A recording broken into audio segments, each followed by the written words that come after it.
Mayroong tatlong militar na superpower sa mundo. Dalawa sa mga bansang iyon ay matagal nang hawak ang titulo ng militar na superpower. Ang United States at Russia ay matagal nang naglalaban para sa titulo ng pinakamalakas na bansang militar mula pa noong Cold War. At halos hindi sila bumagal kahit natapos na ang digmaan na iyon. Pero sa ika-21 siglo lumitaw ang China bilang ikatlong kapangyarihan. At maaaring kasing lakas ng Russia na kayang hamunin ang United States. Kaya paano nga ba sila nagkakatapatan laban sa isa't isa?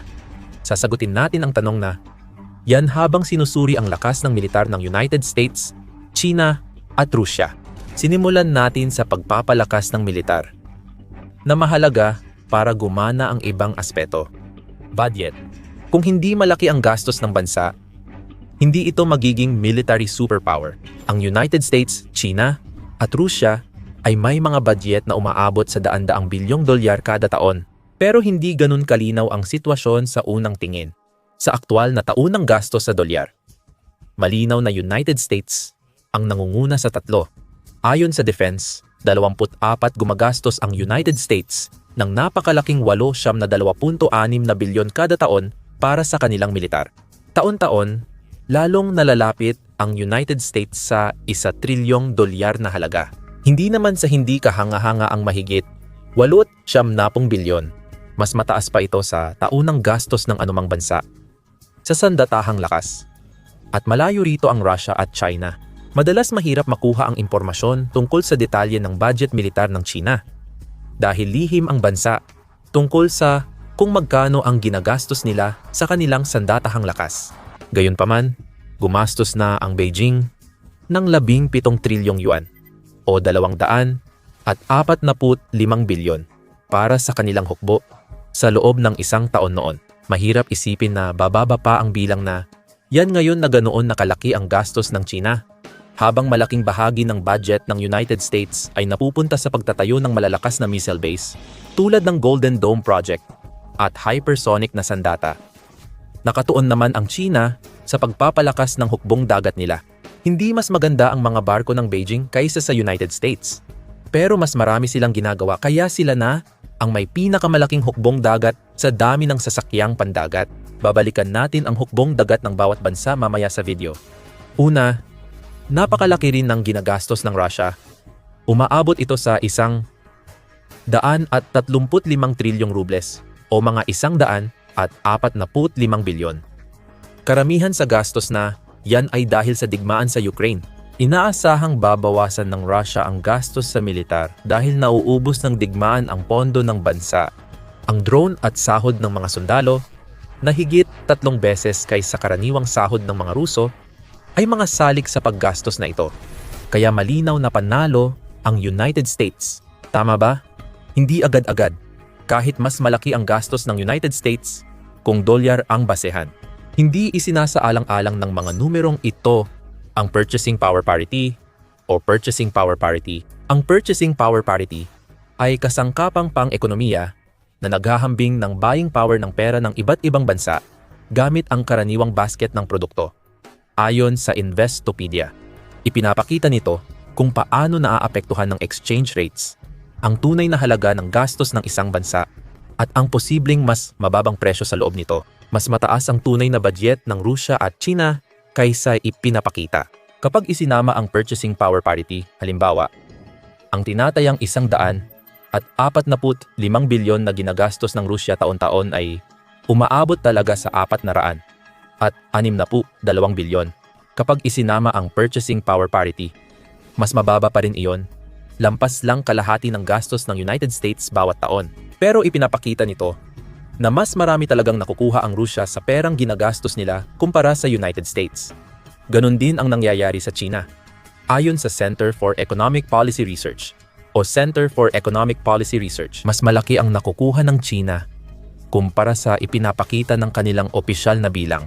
Sa kasalukuyang datos, tinatayang 541 bilyon ang gastos ng China sa militar gamit ang purchasing power parity, katumbas ng 50% ng gastos ng United States. At ang antas ng kanilang kagamitan ay nasa 42% lamang kumpara sa antas ng United States. Ayon sa Center for Economic Policy Research, kung ikukumpara ang mga trend sa paglipas ng panahon, ipinapakita na nakasabay ang United States sa China nitong mga nakaraang taon. Bagamat kapalit nito ay mas mataas na pasanin sa depensa. Tandaan, pag-aari at pinapatakbo ng estado ang mga industriya ng depensa ng Russia at China. Wala nito ang United States.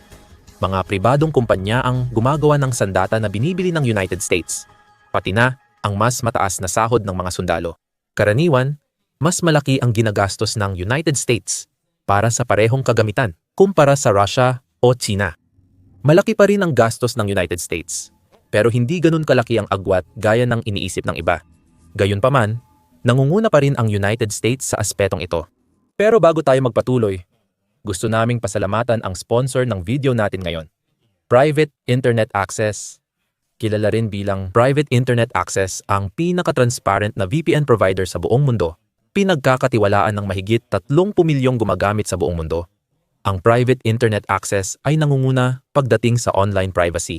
Kapag nagbabrowse ka sa hindi protektadong device, maraming impormasyong bukas sa publiko at pwedeng makita ng iba. Bago makarating sa website, tinatago ng VPN ang iyong IP address at ine-encrypt ang iyong internet connection. Pinoprotektahan ang iyong data mula sa iyong internet service provider, mga network administrator. At kahit sa pagmamanman ng gobyerno na walang VPN, ang pagbabrowse online ay katulad ng pag-send ng private message sa group chat. Nakikita ng lahat ang ginagawa mo. Pero gamit ang private internet access, protektado ang iyong aktibidad sa loob ng isang secure na encrypted tunnel. Napatunayan na sa korte ang no-logs policy at na-verify din ng independent audit ng Deloitte, isa sa top auditing firm sa mundo. Bukod sa seguridad, nagbibigay ang private internet access ng kalayaan online. Kahit nasa ibang bansa ka o gusto mong ma-access ang content na hindi available sa iyong rehiyon, sakop ka ng private internet access dahil may mga server ito sa mahigit 71 bansa. At sa lahat ng 50 estado ng United States, sinusuportahan nito ang P2P file sharing at gumagana sa lahat ng pangunahing streaming services. Kaya mas marami kang mapapanood saan ka man. Personal kong ginagamit ang private internet access habang naglalaro para makakonekta sa mga lokal na server at mabawasan ang latency. Maganda rin ito para ma-access ang region-specific content sa Netflix, Hulu, at iba pa. Ang private internet access ay available sa Windows, Mac operating system Linux, operating system Android, at iba pa.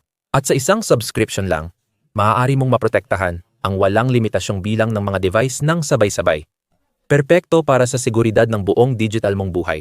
Sa ngayon, may eksklusibong alok para sa ating mga manonood. Pumunta sa piavp.com/ang military show.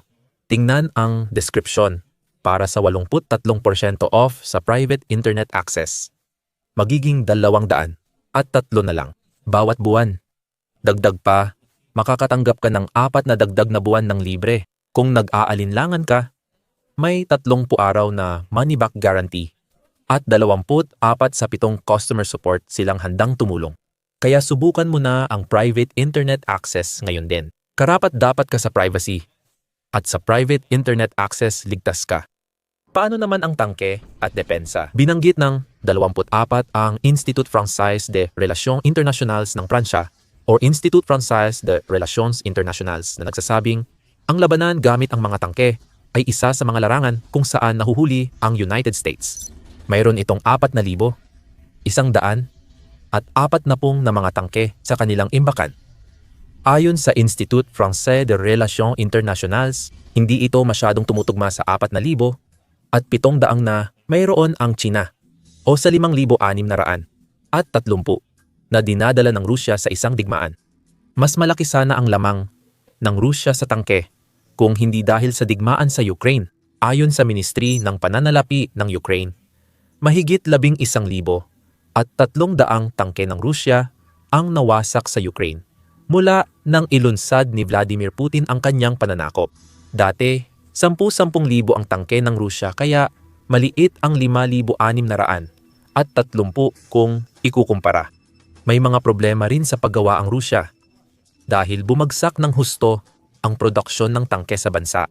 Sabi ng Euromaidan Press, naubos na ng Rusya ang mga Soviet era na imbakan at nagtanggal ng maraming manggagawa, ang pinakamalaking tagagawa ng tangke sa bansa.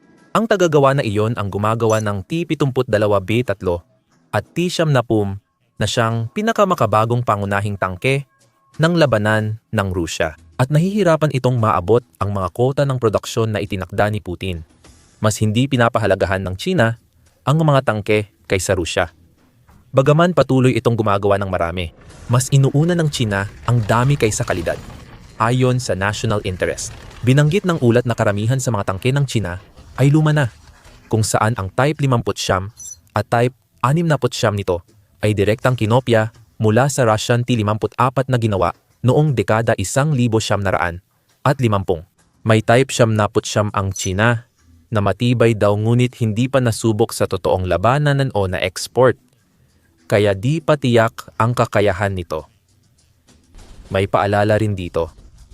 Habang ang United States ay pumapangatlo sa isang direktang labanan ng mga tangke, kailangan mo ring isaalang-alang ang mga sitwasyon ng posibleng digmaan sa pagitan ng tatlong bansang ito. Para makarating sa United States, kailangang tawirin ng Russia ang Atlantic Ocean o dumaan sa mahigpit na binabantayang choke point sa Alaska. Habang ang China ay kailangang maglayag sa Pacific Ocean. Maraming dagat ang dadaanan ng mga tangke ng China at Russia bago makarating sa United States.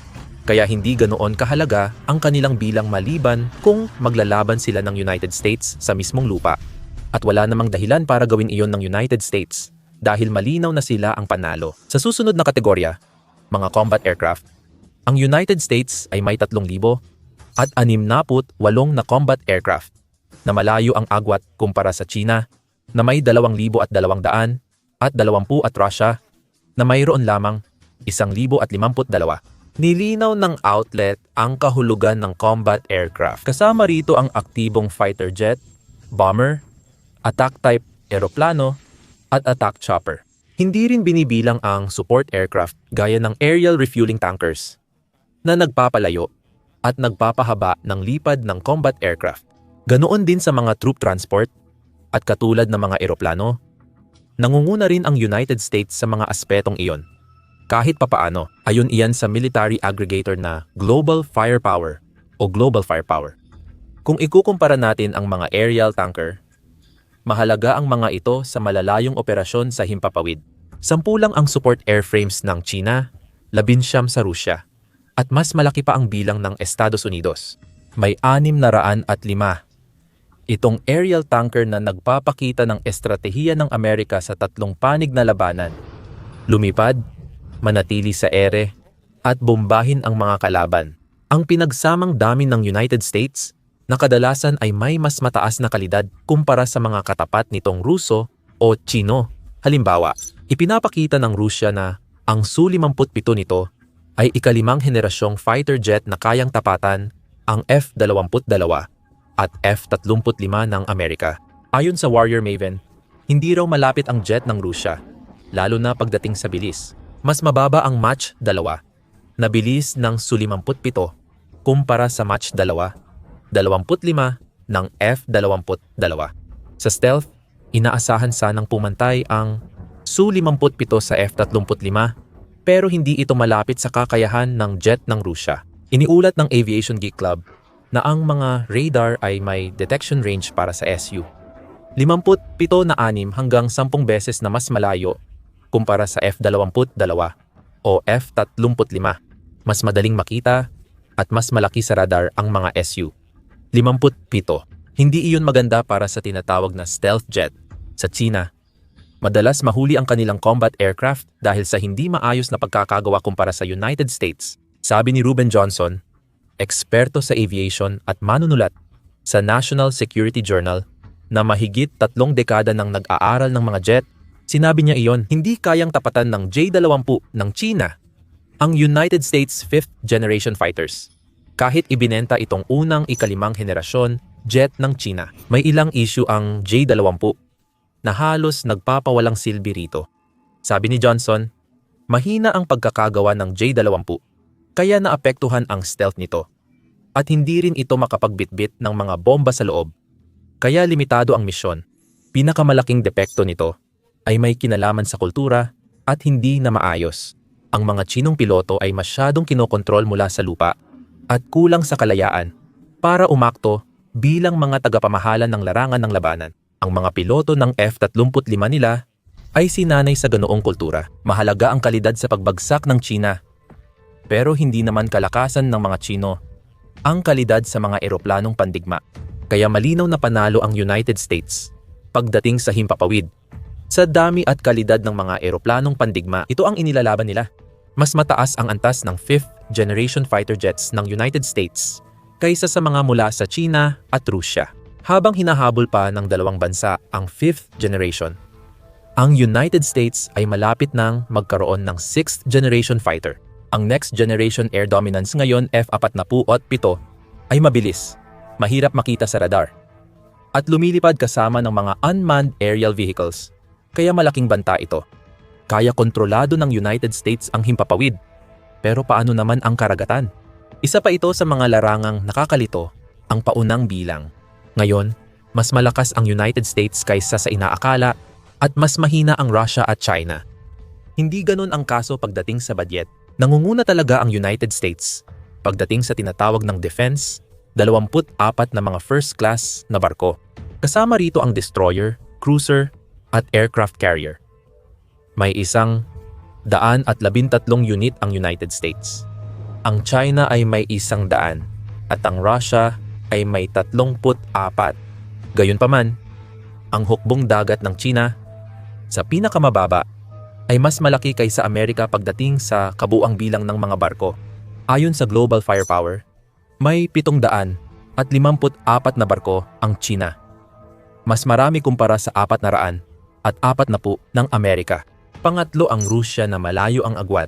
Hindi sapat ang mga pangunahing barko at 400 at 19 lang ang kagamitan ng hukbong dagat nito. Dagdag pa, tulad ng Ukraine, madali lang tamaan ng drone at misil ang mga barko ng Rusya. Ang dating kinatatakutang Black Sea Fleet ay naging walang saysay noong digmaan sa Ukraine dahil winasak ng Ukraine ang 1/4 nito.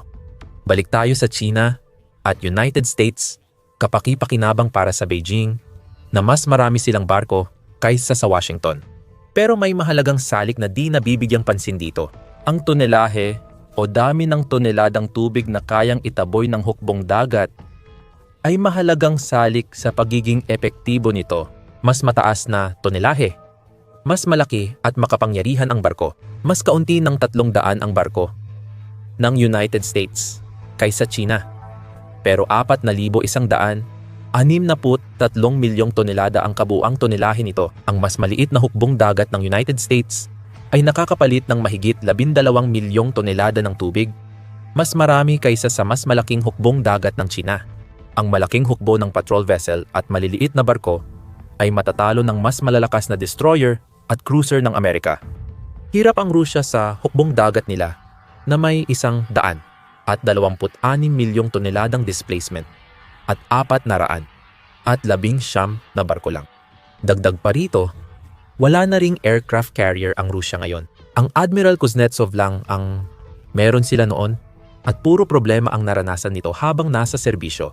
Ngayon, ito ay pinatigil at tinanggal na nakaapekto sa lakas ng himpapawid ng Rusya. Kung hindi kayang ipadala ng Rusya ang kanilang combat aircraft sa kabila ng karagatan, hindi rin nila magagamit ang mga iyon laban sa United States. Ang desisyon ni Strain na gumamit ng ski jump ramps para sa paglulunsad ng mga eroplano imbes na catapult na ginagamit ng mga American carrier ay nagresulta na laging limitado ang Admiral Kuznetsov pagdating sa paghahatid ng lakas mula sa himpapawid. Maaaring pinipilit ng ski jump ramps na gumamit ng mas magagaan na eroplano. Ayos lang iyon para sa fighter jet.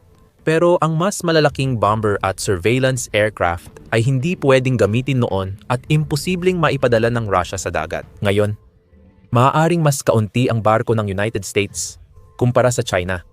Pero mas malalakas ang mga barko nila. Mas malakas ang tama. At mas pinapadali ng mga ito ang pagdadala ng mas maraming lakas mula sa himpapawid para sa United States. Gayunpaman, may larangan kung saan kayaring tapatan ng Russia at China ang Estados Unidos. Ayon sa Personnel Defense, 24 pinakamalaki ang armadong puwersa ng China na may higit 2 milyong profesional na sundalo at 500 at 10,000 reserba. Halos magkapantay ang Estados Unidos at Russia. Mas maraming aktibong sundalo ang una, mas maraming reserba ang huli. Ang Estados Unidos ay may 13 milyong aktibong sundalo at 800,000 reserba, kaya't may kabuang 21 milyon. Ang Russia ay may 13 milyong aktibong sundalo at 2 milyong reserba, kaya't may 33 milyong sundalo ito. Malalaking hukbo ang tatlong bansa. At ayon sa Worldometers, maaaring gamitin ng China ang kalamangan nilang ito. Ayon sa pinagmulan, ang China ang may ikalawang pinakamaraming populasyon sa mundo na lampas 1.4 na bilyon, habang ang United States ay pangatlo na may 347.2 milyon, mahigit 1 bilyon pa rin ang diferensya sa China. Ang Rusya, kahit nakilala sa kasaysayan nito sa pag-asa sa dami ng tao para manalo sa mga digmaan, ay malayo pa rin ang agwat. Ikasiyam ito sa mundo, pagdating sa populasyon na may 1.4 milyon. Kung tao lang ang basehan sa digmaan, China sana ang panalo. Mas malaki ang kanilang militar, at mahigit 4 beses ang dami ng tao kumpara sa United States at halos 10 beses kaysa sa Russia. Pero gaya ng madalas mangyari sa ganitong paghahambing, may kondisyon at mahalaga ito. Kahit maliit, kayang lumaban ng matindi ng mahusay na sinanay na militar laban sa mas malaki pero hindi pa nasusubok na militar. At kapag isinama mo pa ang mas mataas na kalidad ng kagamitan na mayroon ang United States sa bawat aspeto, hindi na gaanong mahalaga ang kakulangan sa tauhan. Nakakatakot man ang napakalaking hukbo ng China dahil sa mahigit 2 milyong aktibong miyembro, pero hindi pa rin ito nasusubok. Ayon sa Australian Strategic Policy Institute, hindi pa talaga nasusubok ang China sa aktwal na labanan, na isang seryosong kahinaan kapag humarap sila sa United States o Russia. Ang United States ay lumahok na sa mga labanan sa Iraq at Afghanistan nitong ika-21 siglo, bukod pa sa pagiging bahagi ng mga misyon ng NATO at maliliit na operasyon. May mga taong karanasan sa digmaan ang mga sundalong Rusya dahil sa pananakop nila sa Ukraine. Mas malaki ang palaisipan ng China sa usapin ng tauhan kaysa inaakala. Sa Rusya, hindi mahalaga ang direktang labanan kung ang mga leader mo ay tinuturing kang parang karne sa gilingan. Maraming pinakamagagaling na sundalo ng Rusya ang nasayang sa digmaan sa Ukraine at hindi rin maayos ang pagsasanay sa kanilang mga kapalit. Gaya ng sinabi ng Institute for the Study of War or Institute for the Study of War, paulit-ulit na nilang napansin ito. Iniulat na ang bagong recruit ng Rusya ay may 1 buwang pagsasanay lang bago ipadala sa Ukraine. Malamang ang limitadong pagsasanay ay nagpapahina sa kakayahan ng mga recruit sa labanan at sa kapasidad ng militar ng Rusya na magsagawa ng komplikadong operasyon. Puno ng recruit na kulang sa sanay ang hukbo ng Rusya at marunong lang sa labanan na naranasan nila sa Ukraine. Pinagsasama ng United States Forces ang karanasang wala ang China sa mas malalim na pagsasanay at mas mahusay na kagamitan. Kaya oo, mas maliit ang hukbo ng United States kumpara sa China o Rusya. At mas kaunti rin ang potensyal nitong palakihin ang hukbo kaysa sa China. Gayunpaman, maaaring mangibabaw pa rin ang United States dahil sa paulit-ulit na temang nabanggit sa video. Ang kalidad kaysa dami. Hindi lang din ang bilang ang mahalaga sa labanan ng tatlong military superpowers na ito, kundi pati na rin kung saan maaaring ipadala ang mga bilang na iyon ay kasing halaga rin. Malayo ang lamang ng United States, kina Rusya at China dito dahil mayroon itong daan-daang base militar sa buong mundo, na lahat ay may mga sundalo at kagamitan. Ayon sa Defense 24 iniulat ng Overseas Base Realignment and Closure Coalition or Overseas Base Realignment and Closure Coalition na ang United States ay may pagitan ng 750 hanggang 800 base militar na nakakalat sa 80 bansa. Kasama rito ang mga base sa mga bansa tulad ng Hapon at Polonya na nangangahulugang madaling makapagpadala ng puwersa ang United States patungo kina Rusya o China. Ang Rusya ay may humigit kumulang 12 base militar at mga pasilidad sa mga bansang tulad ng Armenia at Moldova. Bagamat madalas na nagsisilbi ang mga base na ito bilang mga lugar ng pagsasanay, bukod pa sa kanilang operasyonal na gamit. Pagkatapos ay naroon ang China, na may isang opisyal na base militar sa Djibouti, isang bansa kung saan may base rin ang United States na tinatawag na Camp Lemonnier. Malinaw na ang pandaigdigang pagpapakita ng kapangyarihan ay napupunta sa United States dahil sa daan-daan nitong mga base na nagbibigay daan dito na mabilis na makapagpadala ng puwersa halos saan man sa mundo. Hindi mo ito mapapansin hanggang mapagtanto mong mahalaga pala. Ibig sabihin, kayang atakihin ng United States ang Russia at China mula sa iba't ibang direksyon at mapanatili ang malaking puwersa sa sariling teritoryo. Ang teritoryong nabanggit ay kailangang tawirin ng Russia at China ang mga karagatan para marating. Kahit ang Bering Strait na naghihiwalay sa silangang Russia at Alaska ay hindi rin magandang opsyon para sa direktang pananakop ng Russia. Oo, ang kipot ay 55 milya lang ang lapad sa pinakamakitid nitong bahagi. Ibig sabihin, magandang choke point ito para sa United States na sirain ang papasok na puwersa ng Russia nang mababa ang panganib sa kanila. Sobrang lamig sa malayong silangan ng Russia at sa Alaska. Nagyayelo talaga. Sa puntong ito, ang pag-atake sa United States sa pamamagitan ng strait ay magiging masamang ideya kahit magawa pa ng Russia na tumawid. At sa huli, naroon ang sandatang magwawakas sa lahat ng labanan, mga nuclear warhead. Ayon sa Arms Control Association, halos magkapantay ang Russia at United States pagdating sa nuclear na armas.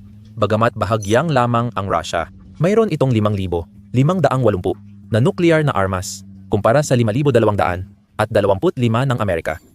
Malayo ang China na may 600 na nuclear warheads, pero humahabol ito.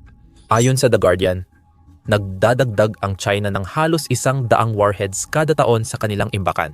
Sa bilis na yan, aabutin pa ng 45 hanggang 50 taon bago makahabol ang China sa United States at Russia. Gayunpaman, halos wala nang saysay ang puntong iyon. Kung isa sa tatlong ito ang pumili ng nuclear na opsyon sa isang digmaan, mabilis na susunod ang dalawa pa. Kung ganoon, hindi na natin pag-uusapan kung alin sa tatlo ang pinakamakapangyarihan. Dahil halos buong mundo ay hindi na makakapagsalita pa habang nagiging totoo ang mutual assured destruction.